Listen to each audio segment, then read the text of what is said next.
this is the challenge. A loved one falls ill, a loved one dies, a loved one leaves us, our house burns down.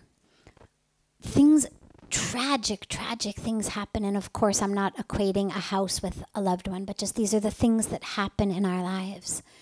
And they challenge us. It's very easy to believe in a beautiful, wonderful God when God is, showering me with lots of love and blessings and prosperity and health and all things good.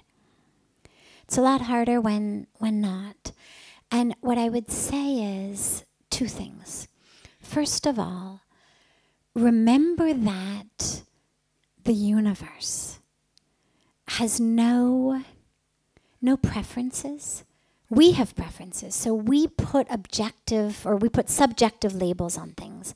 We say wealth is good, poverty is bad. Health is good, sickness is bad. Success is good, failure is bad. But the universe doesn't have any such labels. And so to recognize, first of all, that this it's not a punishment, it's not about being forsaken by God. In the same way that trees lose their leaves every year, there's a process in nature, a cycle in nature. And so that's very, very important, is that this is it's not something that God or the universe has done to you or to the loved one, and that you need to look back and figure out what bad karma did we do to get this punishment. We've really put this concept of an authoritarian figure on the law of karma. We've brought in this concept of rewards and punishments, good and bad. It's almost like Santa Claus's lists of, Santa knows you've been good or you've been bad, and you're going to either get a lot of toys or no toys based on which you've been. But that's not how karma works. It's not about rewards and punishments. It's about seeds blossoming and growing into the tree of whatever was planted. And again, it's not badness growing into bad trees. That which we get, we're getting because that's what the most conducive situation is for us to take our next step closer to our awakening, for us to peel back layers. And in some cases, failure, sickness, poverty are things that are catalysts to peeling back layers, to awakening, to blossoming, to taking our next step.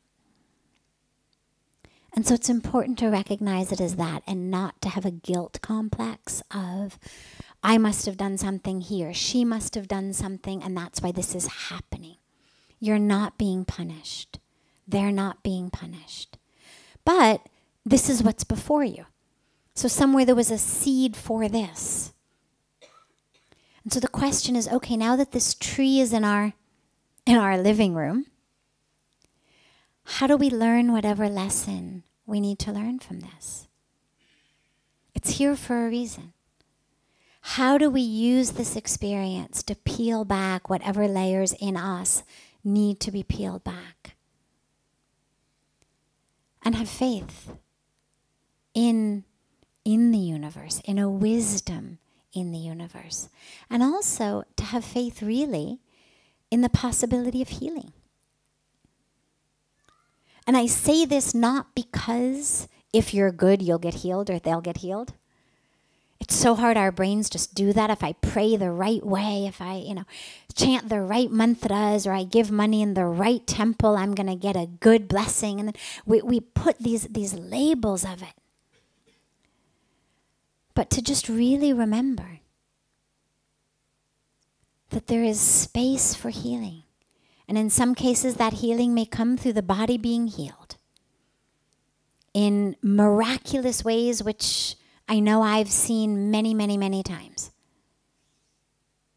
long beyond having any doubt of its possibility. Miraculous healings of the body. And I've also seen miraculous healings of the spirit as the body leaves us. And we don't necessarily know which way it's going to go. But all we can do is have faith, stay grounded, stay connected, hold on to the awareness of the presence of healing, knowing that the universe that makes seeds sprout and blossom and flower and give fruit knows exactly what to do. That the universe that provides everything for us knows exactly what to do. Hold the vision. Hold that presence without a sense of guilt or punishment. Knowing that this is in your life again for a reason. And how can you use it? Your loved one will use it in a different way, but how can you use it to get closer to God?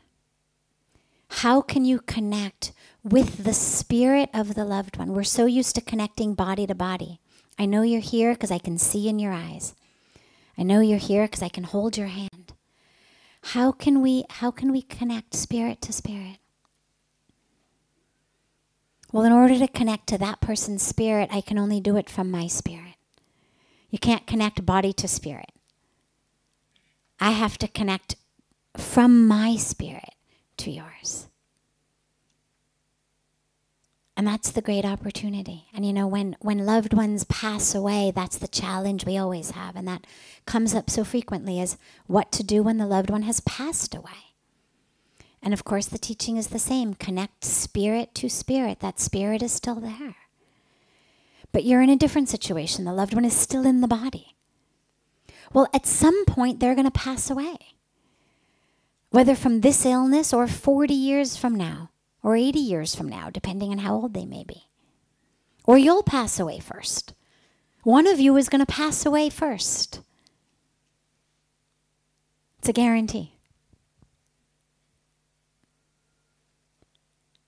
So you might as well start practicing this now. Because it's a lot easier to connect to the spirit actually while you still have the person in physical form. We use the physical body to get into the spirit. I can look in your eyes and feel your spirit. So as long as you still have that, use it.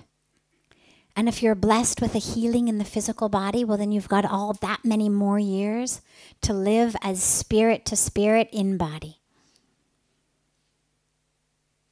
And if the soul leaves the physical body, well, you'll mourn the passing of the physical body, but you'll still have that deep connection of the soul and the spirit.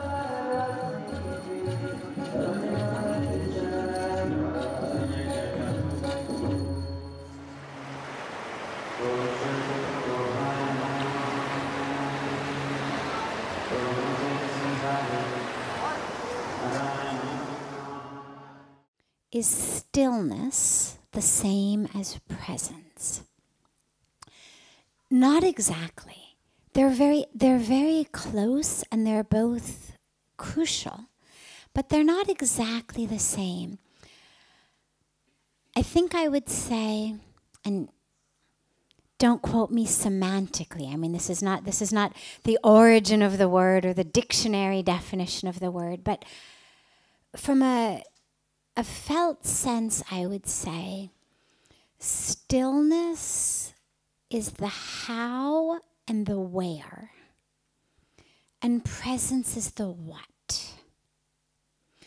So if we're talking about experiencing divinity, if we're talking about experiencing the presence of God in our lives, inside ourselves, in others, if we're talking about experiencing the truth, the oneness, whatever words we may use for that highest goal that we're all moving toward with the layers that we're pulling back, I would say we become still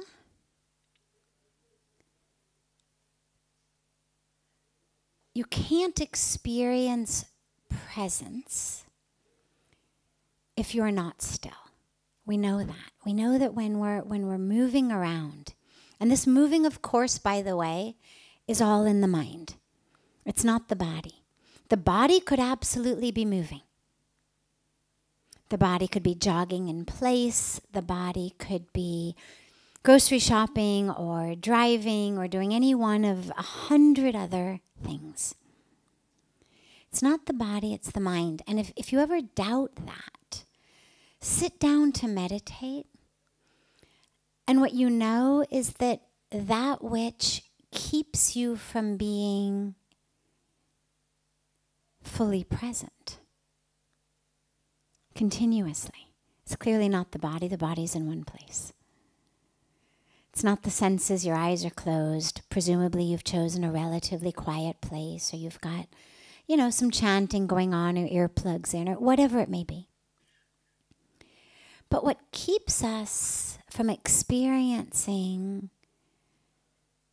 the present, as well as the capital P, presence, is the movement of our own minds. And so the very first thing, we need stillness. So that's the how. But stillness is also, interestingly, I have found on a personal level, again, this isn't a dictionary semantic definition, but I've experienced stillness not just as a how, I've experienced it as a where. Meaning,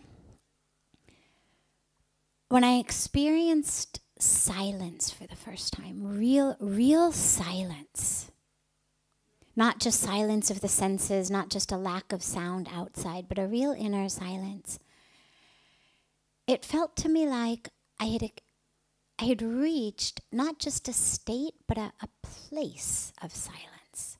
That there actually was an experience of a place into which I had come. Now, of course, the place was in my mind, the way that the noise is in my mind.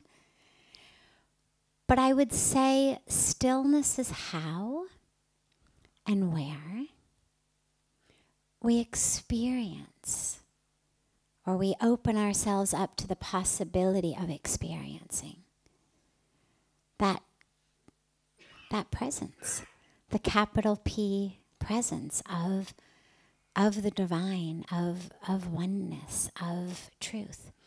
It also, if you say just the lowercase p presence, so as in just the present moment, well, I still have to be still. Because when my mind is moving, it's either in the past or the future. That's what the mind does. That's where the mind goes. It goes to the past, anywhere ranging from 60 years to 5 minutes ago. Oh my God, I shouldn't have eaten that. Or, oh my God, my mother, my father, so we do the whole spectrum, but it's the past or it's the future. Again, 3 minutes from now, when am I going to get dinner? Or decades from now, what's going to happen to me when? Will I ever? That's what the mind does. And so in order to experience the present also, which all of our spiritual traditions, this is not just the Indian, Hindu, Vedic spiritual tradition, but all of the spiritual traditions, all of the mystical or meditative traditions I know of, emphasize being in the present. They may use different words, they may describe it in a different way, but they all talk about the be here now-ness and the importance of that. So, yes, so we need stillness. This is why we meditate. It's why we focus on our breath. It's why we chant mantras. It's why we do yogasanas. It's why we do seva. It's why we do so many of our spiritual practices, that while our bodies may be in motion, the mind is able to be still. And into that stillness, again, of mind, not body, comes the presence. And again, whether we say grace or the universe or God or oneness or truth, it doesn't matter.